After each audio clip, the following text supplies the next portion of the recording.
Hi everybody, আজকের video হচ্ছে একটা সহজ মাল্টিপ্লিকেশন নিয়ে। সহজ মাল্টিপ্লিকেশন বলতে সহজ টেকনিক অফ মাল্টিপ্লিকেশন।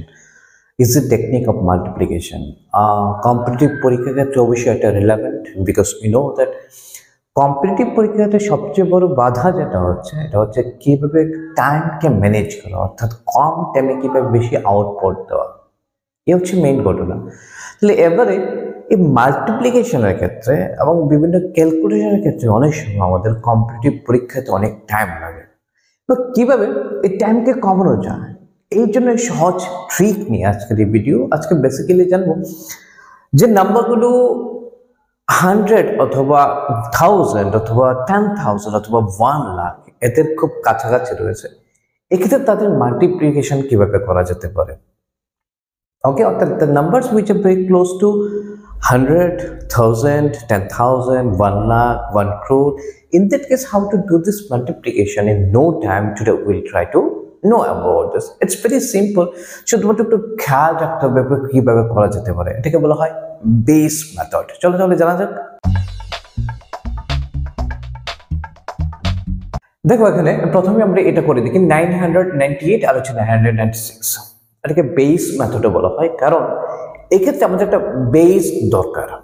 বেস কোনটা হচ্ছে, বেস হবে সবসময় 1000 অথবা 100 অথবা 10,000, অর্থাৎ যেখানে শূন্য রয়েছে, রাইট, একের সাথে এগুলো। এবার আমরা যদি দেখি 998, এটার বেস নাম্বার কত হবে, এটার কাছাকাছি যে নাম্বারটা রয়েছে শূন্য যুক্ত, অর্থাৎ 998 এটা 1000 এর কাছাকাছি রয়েছে, রাইট। তাহলে এই 1000 হবে আমার বেস নাম্বার। এবার কি করা, তাহলে প্রথমে যেটা করতে হচ্ছে, দেখো 998 1000 থেকে কত দূরে, 2।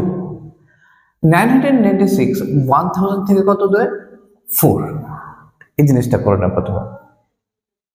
এবার এদিকে ডিভাইড করে নিলাম, ভাগ করে নিলাম। এবার তুমি যদি লক্ষ্য রাখো, দেখো 1000 কয়টা রয়েছে, এটার মধ্যে 0 3টে রয়েছে। তাহলে এই জায়গার জন্য তোমাকে 3টে ডিজিট রাখতে হবে, অর্থাৎ 3টে ডিজিট না হোক 3টে ডিজিটের জন্য জায়গা রাখতে হবে, রাইট। তাহলে 4 2 হচ্ছে কত, তাহলে 8, কিন্তু আমার দরকার 3টে ডিজিট, তাহলে হবে আরো দুটো 0, রাইট। এবার এখানে কি হচ্ছে, এখানে ভেরি সিম্পল। 996 থেকে তোমাকে কি করতে হবে, 2 মাইনাস করতে হবে। আদারওয়াইজ যদি এটা না করতে চাও, 998 থেকে 4 মাইনাস করো, যে কোনো একটা। হয়তো তুমি এটা থেকে এটা মাইনাস করো, নয়তো এটা থেকে এটা মাইনাস করো, এনি ওয়ান অফ দ্যাট। তাহলে যা ইচ্ছে তুমি করতে পারো। 998 থেকে যদি 4 মাইনাস করে দিই, 994, তাহলে এটা হচ্ছে আমার রেজাল্ট। তাহলে আলটিমেট রেজাল্ট হচ্ছে এই। ক্লিয়ার কিনা দেখো তাহলে, ইজ ইট ক্লিয়ার? যদি ক্লিয়ার হয়, নেক্সট নম্বর আমরা যাবো। ধরো এটা যদি করে নিই, এই ক্ষেত্রে বেস নাম্বার কত হবে, 92, 93 কার কাছাকাছি রয়েছে, 100, ডেফিনেটলি, রাইট, 100। আচ্ছা 100 যদি হয়, তাহলে কয়টা 0 রয়েছে, 2টো। তাহলে প্রথমে কি করতে হচ্ছে, কত দূরে, 8, কত দূরে, 7। তাহলে কি করবো, এর জন্য কয়টা ডিজিট রাখতে হবে, এখানে 2টো ডিজিট, কিন্তু কারণ 2টো 0, 7 8 যা 56, 2টো ডিজিট হয়ে গেল, 0 আর দরকার নেই। এখানে কি হচ্ছে, ক্রস, অর্থাৎ 92 থেকে 7 মাইনাস করো, আদারওয়াইজ 93 থেকে তুমি কি করো, 8 মাইনাস করে দাও। যে কোনো একটা করলেই হলো তোমার, কোনটা করবে ইচ্ছে তোমার, দুটোটা করে থেকে একই ঘটনা হচ্ছে, একই রেজাল্ট হবে। 92 থেকে যদি 7 আমি মাইনাস করে দিই, তাহলে কত হচ্ছে, 85। এর মানে হচ্ছে রেজাল্ট তাহলে কত হচ্ছে, 8 5 5 6 করে, তবে exactly the same will be the result. এবারে এই নাম্বারটাকে যদি দেখি 9895 আর এটা হচ্ছে 9997।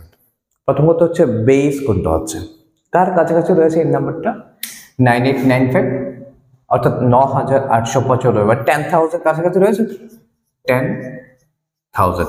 আচ্ছা কয়টা 0 রয়েছে এখানে, 4টে 0, রাইট। আচ্ছা প্রথমে দেখে নাও, এটা এই 10,000 থেকে কত দূরে রয়েছে, 10,000 থেকে কত দূরে, 105। এটা কত দূরে, 10,000 থেকে 3। আচ্ছা কয়টা তাহলে ডিজিটের জন্য জায়গা রাখতে হবে, 1 2 3 4, 4টে ডিজিটের জন্য জায়গা রাখতে হবে, তাই তো, ক্লিয়ার? ওকে, তাহলে মাল্টিপ্লাই করলে কত হচ্ছে, 315, কিন্তু 4টে ডিজিট, তাহলে একটা 0 হবে। এখানে কি করতে হবে, এটা থেকে এটা মাইনাস করলে তো এটা থেকে মাইনাস করো। আচ্ছা, এটা থেকে এটা মাইনাস করে একটু কঠিন হতে পারে, বেশি বড় সংখ্যা রয়েছে, আমরা কেন করবো তাহলে? এটা থেকে এটা মাইনাস করে দিই, কত হবে 989, সরি লিখে দিই 9892, রাইট? তাহলে এক্স্যাক্টলি রেজাল্ট হচ্ছে 98920315। তুমি করে দেখতে পারো। Clear? I think it is clear. So if you're doing this way, very easily you can do it, right? So thank you very much for watching this video, and keep watching the other videos too, and always keep practicing. Thank you.